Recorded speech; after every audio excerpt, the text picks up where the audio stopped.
मुख्यमंत्री सुक्खू भाषण दे रहे थे आने वाले समय में किस प्रकार से ओपीएस लागू की जाए, और कर्मचारी अपनी सीटों को छोड़कर बीच भाषण से ही गायब हो रहे थे। ऐसा हो इसलिए रहा था क्योंकि कांग्रेस की सरकार ने अभी तक अपना पहला वादा ही नहीं पूरा किया है। इन कर्मचारियों को आज दिन तक ओपीएस नहीं मिली है और आने वाले साल 6 महीनों में भी नहीं मिलेगी। बिजली बोर्ड के कर्मचारी त्योहारों से पहले निराशा में हैं, क्योंकि उन्हें उम्मीद थी ओपीएस की, मगर मुख्यमंत्री जी ने कह दिया कि कर्मचारियों को थोड़ा सब्र रखना होगा। मैं आपको आश्वासन देना चाहता हूं कि आप निश्चिंत रहिए, अगली बार भी हम आपके पास आएंगे और जरूर आपको कुछ न कुछ समाधान ढूंढ कर लाएंगे। और अब पेंशनर्स ने भी बोल दिया है सरकार के खिलाफ हल्ला, जो अब आर पार की लड़ाई करेंगे।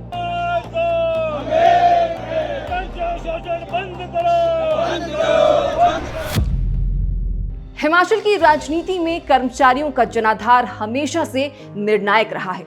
चुनावों के वक्त जब कांग्रेस ने अपने घोषणा पत्र में ओल्ड पेंशन स्कीम को सबसे पहली गारंटी बताया था, तब सरकारी कर्मचारी ही थे जिन्होंने भरोसा दिखाया, गांव-गांव तक ये संदेश पहुंचाया कि कांग्रेस आएगी तो ओपीएस वापस लाएगी। सरकार आई भी और पहले कैबिनेट में ओपीएस को मंजूरी देने की घोषणा हुई। उस वक्त कर्मचारियों ने राहत की सांस ली थी, लगा था कि अब उनकी पेंशन सुरक्षित है, उनका भविष्य तय है। लेकिन 3 साल बीतने को है और ओपीएस की गारंटी अब भी अधूरी है। हिमाचल प्रदेश में 6000 से ज्यादा बिजली बोर्ड कर्मचारी अब भी नई पेंशन स्कीम में फंसे हुए हैं। वे हर महीने सरकार से सुनते हैं कि वित्तीय स्थिति ठीक होते ही निर्णय लिया जाएगा, मगर कब होगी ये स्थिति ठीक, ये कोई नहीं बता पा रहा। सीएम सुक्खू ने मंच से कहा, मैं सब कुछ फ्री कर सकता हूं, लेकिन जनता को धोखा नहीं दूंगा। इसलिए यहां सवाल ये है कि क्या अपने कर्मचारियों से किया गया वादा निभाना धोखा कहलाएगा? पीटरहॉफ में आयोजित बिजली बोर्ड कर्मचारी सम्मेलन में हजारों कर्मचारी बैठे थे, पर जैसे ही सीएम ने ओपीएस पर विचार करने की बात कही, सैकड़ों लोग उठकर चले गए। यह हिमाचल की राजनीति में दुर्लभ दृश्य था, जहां मुख्यमंत्री बोल रहे हों और कर्मचारी बीच भाषण में ही बाहर निकल जाएं। ये सिर्फ नाराजगी नहीं, बल्कि भरोसे के टूटने का प्रतीक था। सरकार की ओर से हालांकि त्योहारों से पहले 3% डीए देने की घोषणा हुई है, लेकिन कर्मचारियों के लिए यह राहत नहीं बल्कि तंज जैसा लगा, क्योंकि केंद्र सरकार पहले ही 4% डीए दे चुकी है। और जब पूरे देश में कर्मचारियों को 4% बढ़ोतरी का लाभ मिल रहा है, तब हिमाचल के कर्मचारियों को 1% कम देना कहीं ना कहीं ये संदेश देता है कि सरकार अब केवल सांकेतिक राहतों से काम चला रही है।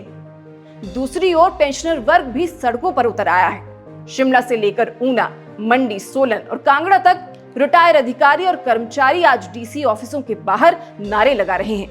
हाथों में बैनर हैं, हमने प्रदेश को जीवन दिया, अब हमें सम्मान दो।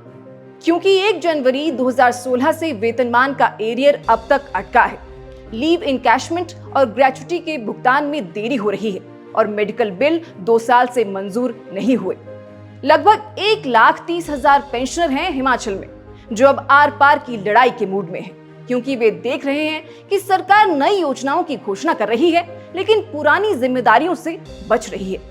एचआरटीसी के पेंशनर 2 दिन से लगातार प्रदर्शन कर रहे हैं और अब अन्य विभागों के सेवानिवृत्त कर्मचारी भी उनके साथ आ गए हैं। त्योहार का मौसम है, घरों में दीपक जलाने की तैयारी चल रही है, लेकिन बिजली बोर्ड के ये कर्मचारी जो पूरे प्रदेश में घर घर रोशनी पहुंचाते हैं, खुद अंधेरे में हैं। उनके चेहरों पर निराशा है, क्योंकि उन्हें लगता है कि सरकार उन्हें सिर्फ वादों से बहला रही है। 3 साल पहले जिस ओपीएस को पहली गारंटी कहा गया था, वही आज सबसे अधूरी गारंटी बन चुकी है। विपक्ष लगातार सरकार पर आरोप लगा रहा है कि सुखविंदर सिंह सुक्खू की सरकार कर्मचारी वर्ग से मुंह मोड़ चुकी है। भाजपा नेता बोल रहे हैं कि ये सरकार सैलरी, पेंशन और सरकारी खर्चों के लिए कर्ज पर कर्ज ले रही है, जबकि अपने कर्मचारियों को उनका हक नहीं दे पा रही है। और आंकड़े भी यही बताते हैं कि प्रदेश पर कर्ज का बोझ लगातार बढ़ता जा रहा है। राज्य की वित्तीय स्थिति खराब है, राजस्व घटा बहुत ज्यादा है और जरूरी योजनाओं पर खर्च भी सीमित कर दिया गया है। लेकिन अब सवाल ये है क्या आर्थिक संकट का भार हमेशा कर्मचारी ही उठाएगा? क्या सरकारें हर बार अपने वादों से मुकर जाएंगी, ये कहकर कि वित्तीय स्थिति ठीक नहीं? कर्मचारी यूनियन का कहना है कि ओपीएस सिर्फ पेंशन की मांग नहीं है, बल्कि सम्मान की मांग है। उन्होंने साफ कहा, अगर सरकार ने दिसंबर तक कोई ठोस फैसला नहीं लिया तो कुछ महीनों में राज्यव्यापी आंदोलन शुरू किया जाएगा। पेंशनर यूनियन ने भी ऐलान किया है कि ये प्रदर्शन अब सिर्फ ज्ञापन तक सीमित नहीं रहेगा। हमारे हिमाचल के पहाड़ों में एक पुरानी कहावत है, जब देवता नाराज हो तो पूजा से मनाए जाते हैं और जब कर्मचारी नाराज हो तो चुनावी वादों से।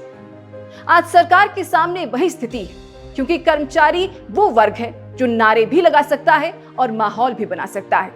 और अगर यही वर्ग अब नाराज है तो समझिए जनता का भरोसा भी डगमगाने लगा है।